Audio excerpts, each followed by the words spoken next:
आज पूरे 12 साल बाद आखिर तिथि के सब्र का बांध टूट ही गया। वह अपनी 2 साल की बेटी को गोद में उठाए अपना घर छोड़कर निकलने को मजबूर हो गई।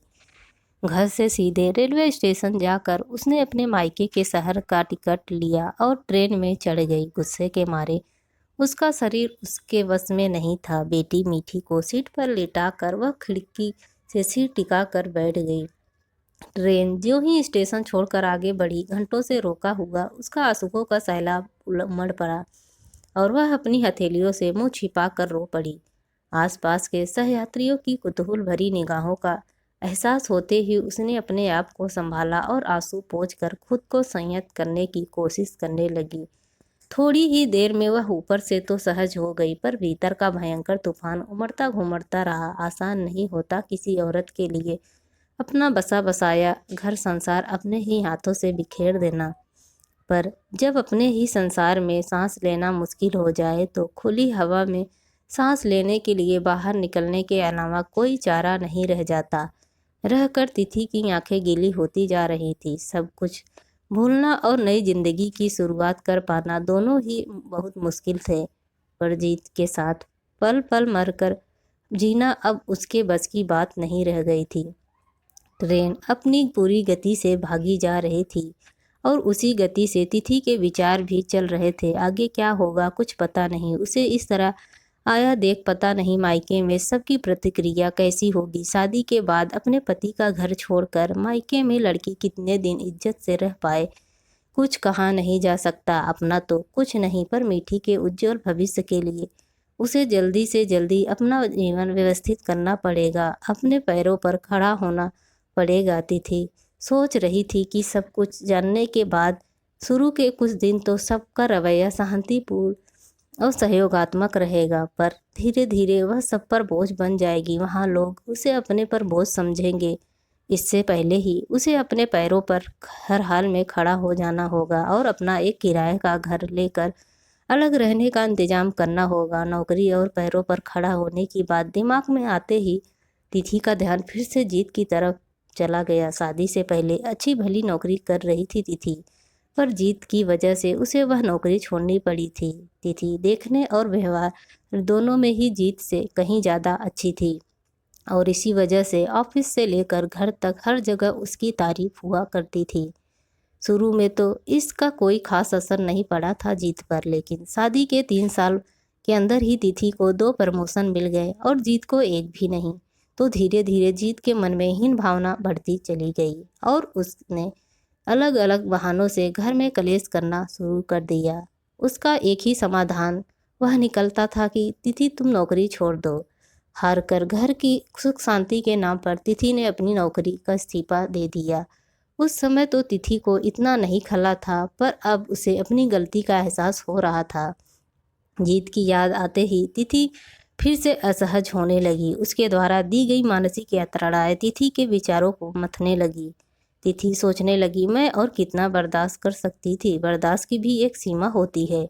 घर परिवार की सुख शांति के नाम पर आखिर कोई औरत कब तक अपमान और तिरस्कार के घूंट पीती रह सकती है। सामने वाला किसी को हर पल यह एहसास दिलाता रहे कि हमारे जीवन में तुम्हारी कोई अहमियत नहीं है, तो क्या साथ रहना आत्मसम्मान को चोट नहीं पहुंचाता है। मानसिक यातनाओं को आखिर कब तक मैं घर की सुख शांति और मान मर्यादा के नाम पर सहती और चुप रहती। किन कम से कम मेरी चुप्पी से मेरी गृहस्थी तो बची रहेगी। घर का कलह बाहर वालों के सामने तो नहीं आएगा।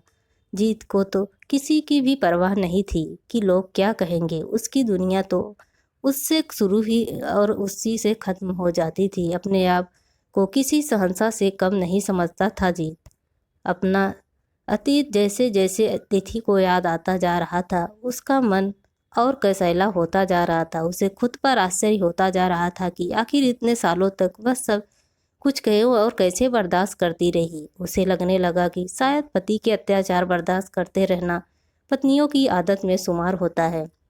औरतों को एक तबका ऐसा होता है जो रोज पति के लात घूंसे खाता है, और ऐसी औरतें बिरादरी के सामने पति को गालियां देती हैं, लेकिन सब कुछ भूलकर दूसरे ही दिन पति के साथ हंसती खिलखिलाती नजर आती हैं। दूसरा तबका वह होता है जो पति की एक धौंस भी बर्दाश्त नहीं करता है। ऐसी औरतें रातों रात पति के अस्तित्व को ठोकर मारकर अपनी एक अलग दुनिया बसा लेती हैं।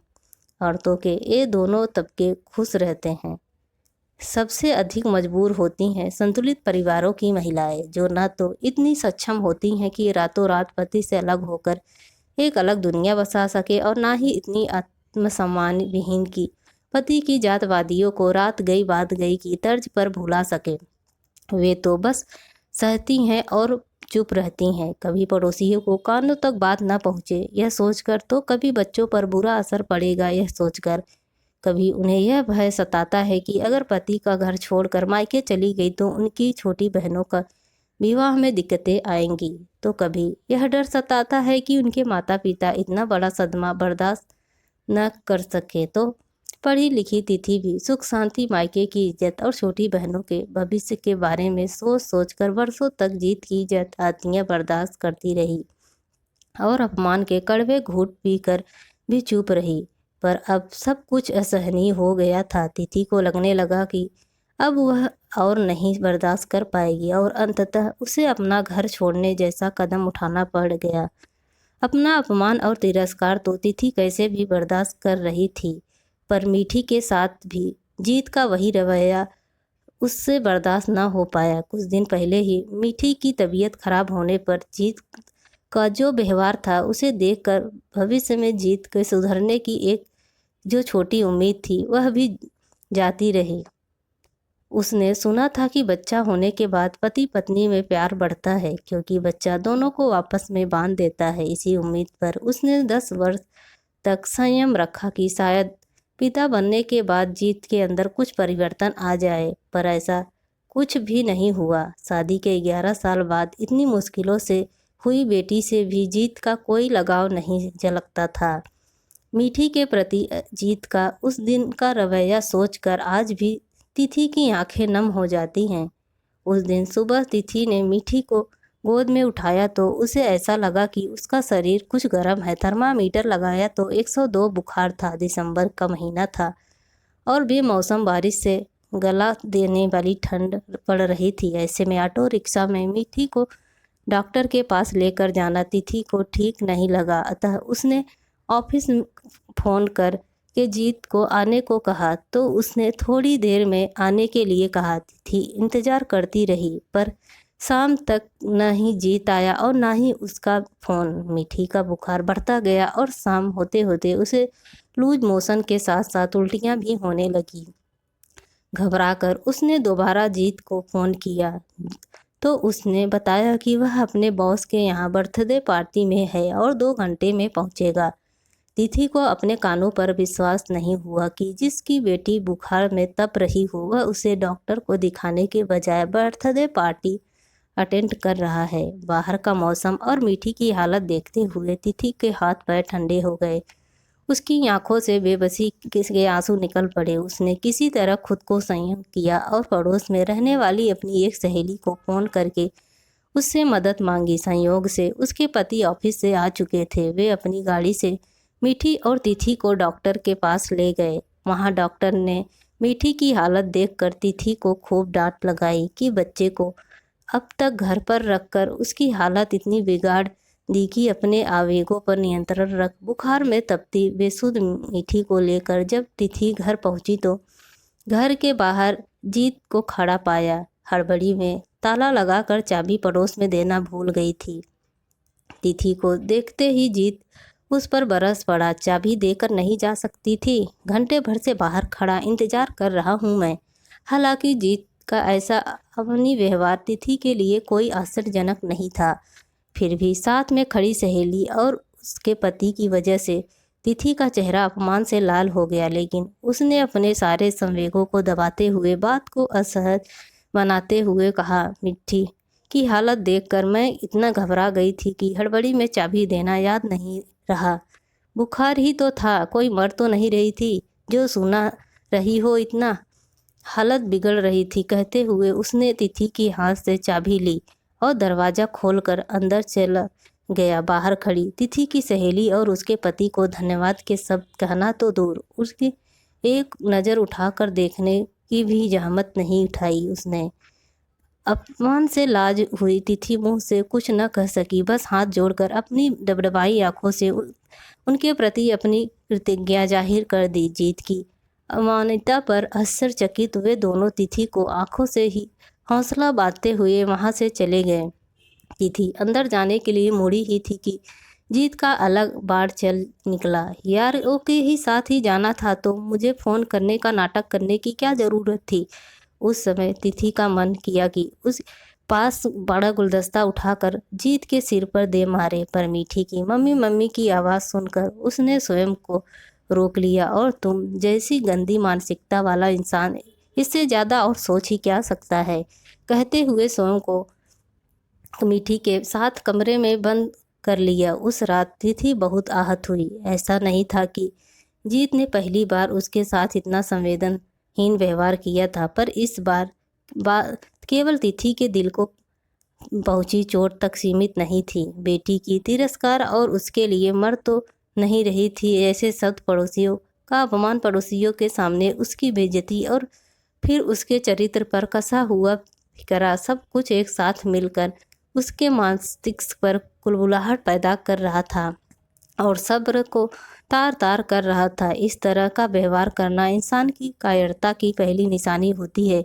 कायर इंसान ही अपनी गलती को छिपाने के लिए अनायास ही दूसरों पर चीखते हैं, चिल्लाते हैं। वे समझते हैं कि चीख कर चिल्लाकर अपनी गलती दूसरों पर थोप कर वे सबके सामने निर्दोष सिद्ध हो जाएंगे, पर वे बहुत गलत सोचते हैं। उनके ऐसे व्यवहार से दूसरों के मन में उनके लिए नफरत के अलावा और कुछ उत्पन्न नहीं होता। जीत ने भी वही किया। उसके समय पर न पहुंचने के लिए उसे तिथि का कोई और कुछ न कर सके। इसके बचने के लिए उसने पहले ही तिथि पर आरोपों की झड़ी लगाकर खुद की गलती ढकने की एक तुच्छ कोशिश की। जीत की बातों से आहत तिथि की वह सारी रात रोते रोते ही गुजर गई। आसान नहीं था। फिर भी दूसरे दिन सुबह से तिथि ने सब कुछ भुलाकर सामान्य रूप से दिनचर्या शुरू कर दी, क्योंकि उसने अपने अपमान से ज़्यादा मीठी की चिंता थी। वह नहीं चाहती थी कि उसकी बेटी मीठी के कोमल मन पर उसके माता पिता की आपसी तकरार का बुरा असर पड़े। जिस प्रकार गाड़ी का एक पहिया पंक्चर हो जाए तो गाड़ी सही तरीके से चल तो नहीं सकती, सिर्फ कुछ दूर तक ही घसीटी जा सकती है। ठीक उसी तरह तिथि को भी लगने लगा था कि जहाँ तक भी हो सके अपनी ज़िंदगी की गाड़ी को घसीटते जाने के अलावा और कोई रास्ता नहीं बचा है। गृहस्थी बचाने के लिए अंतर मन पर पड़ती चोटों को लगातार अनदेखा करती जा रही थी। तिथि के मन में खुशहाल जिंदगी का सपना सच होने की एक उम्मीद अचानक जाग गई, जब एक दिन ऑफिस से बड़े अच्छे मूड में आकर जीत ने तिथि से कहा कि ऑफिस में लगातार 3 दिनों की छुट्टी पड़ रही है, 2 दिन के फैमिली टूर पर प्रोग्राम ऑफिस से बनाया गया है, तुम तैयारी कर लो, शुक्रवार की शाम को चलना है। सुनकर तिथि को अच्छा लगा। वह सोचने लगी कि ऐसे कार्यक्रमों से थोड़ा मूड भी बदलेगा और दूसरे पतियों को देखकर शायद जीत का व्यवहार में भी कुछ सुधार हो। पर कुछ भी सुधार हुआ होता तो आज भला तिथि अपने हाथों से अपनी जिंदगी बिखेर कर क्यों निकल पड़ती। शुक्रवार को निश्चित समय से पहले ही तिथि पूरी तरह तैयार हो चुकी थी। घर से निकलने से पहले जब उसने मीठी को गोद में उठाया तो उसने देखा कि मीठी ने पोटी की हुई है। उसने जीत से 2 मिनट में आने को कहा और मीठी को लेकर बाथरूम की ओर चल पड़ी। इस निकम्मी को इसके सिवा और कुछ आता भी क्या है। बाथरूम की ओर जाती तिथि के कान में जीत का यह वाक्य पड़ा तो दिल किया कि पलट कर इसका करारा जवाब दे दे, पर अच्छा खासा माहौल वह खराब नहीं करना चाहती थी, अतः चुप रह गई। उसने फटाफट मीठी को साफ किया और मीठी को पैंट पहनाती हुई 2 मिनट से कम समय में ही तिथि बाहर आ गई। बाहर आकर देखा तो उसे अपनी आंखों पर विश्वास ही नहीं हुआ। बाहर न तो ऑटो था और ना ही जीत। सूटकेस गेट के पास पड़ा हुआ था। जीत तिथि को छोड़ चला गया था। आश्चर्य से तिथि का मुंह खुला का खुला रह गया। जीत ऐसा भी कर सकता है, उसको यकीन नहीं हो रहा था। अपनी तसल्ली के लिए उसने इधर उधर झांक कर देखा, पर उसका क्या फ़ायदा था। उसकी आंखों के अपमान और आक्रोश में मिश्रित आंसुओं से झिलमिलाने लगी। एक ऐसा आक्रोश जिसे वह न चीख कर व्यक्त कर सकती थी, न चिल्लाकर। अपमान की ऐसी अनुभूति जो पल भर में ही पूरा शरीर जलाकर विवेक शून्य सी दरवाजे पर खड़ी हो रह गई। उसकी सहेली नीरू को उस प्रोग्राम की जानकारी थी और वह उसे बाय करने के मकसद से अपने घर के बाहर खड़ी थी। उसने सब कुछ देखा तो सोच में डूब गई कि ऐसे इंसान के साथ आखिर तिथि कैसे जीवन बिता रही है। तिथि की दशा वह अच्छी तरह समझ रही थी, अतः उसका मन बहलाने के लिए उसने अपने घर में चाय पीने के लिए बुला लिया। उसने दिन नीरू के सामने तिथि अपने को रोक नहीं सकी और रो रो कर अपनी सारी पीड़ा बहा दी।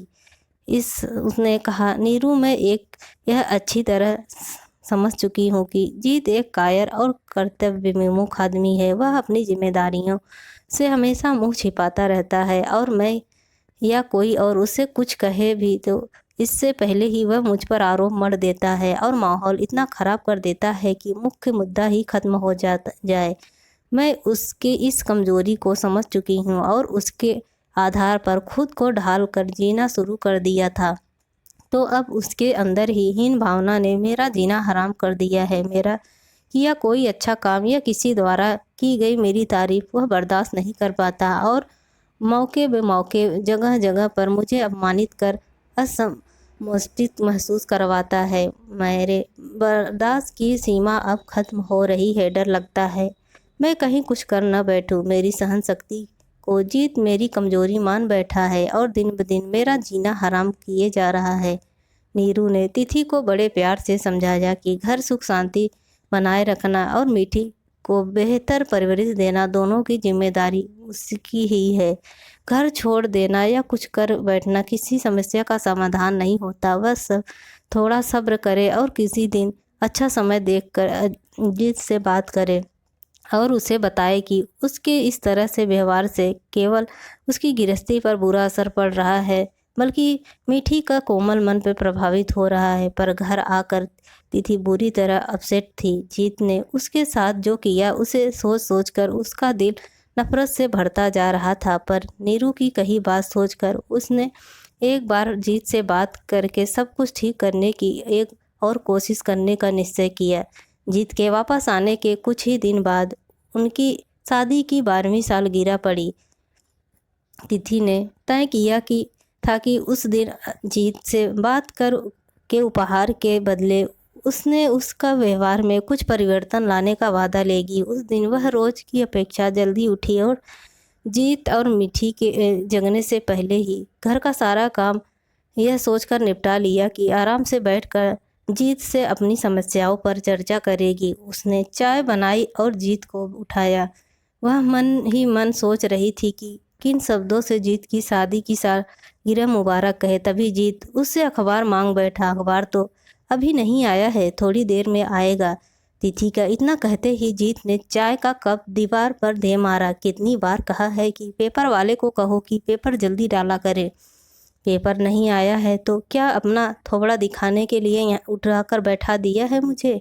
बधाई देने और अपनी समस्या पर विचार करने के लिए हफ्ता भर सोचे गए उसके सारे शब्द धरे के धरे रह गए। वह पल ही तिथि के लिए उसका घर में अंतिम पल बन गया। पहली बार उसने भी उसके ही शब्दों में उसे जवाब दिया और अपने हाथ में पकड़ा चाय का कप भी जमीन पर दे मारा। आक्रोश से भरी तिथि ने उसी समय अपने और मीठी के कपड़े सूटकेस में डाले और सोती हुई मीठी को गोद में उठाकर घर से निकल गई। अपने दुखद अतीत को पीछे छोड़कर घर से निकल आई तिथि रह रहकर अपने उठाए गए कदम और भविष्य को लेकर आशंकित होती जा रही थी। पर जब वह पिछले 12 वर्षों तक पाया तिरस्कार अपमान याद करती थी तो उसे अपने निर्णय पर कोई पछतावा नहीं होता था। उसने मुझे जो मानसिक यातनाएं दी है उसकी सजा क्या है उसे दे सकती हूँ। शायद पत्नी और बेटी के बिना उसके जीवन में आया खालीपन ही उसके लिए माकूल सजा हो। अपने पैरों पर खड़े होकर अपना वह मीठी का भविष्य संवार पाने की आशा में ही मुझे अपना सुनहरा भविष्य दिखाई दे रहा है। मीठी के माथे पर हाथ रख कर यह सोचते सोचते तिथि की आंखें बंद कर ली।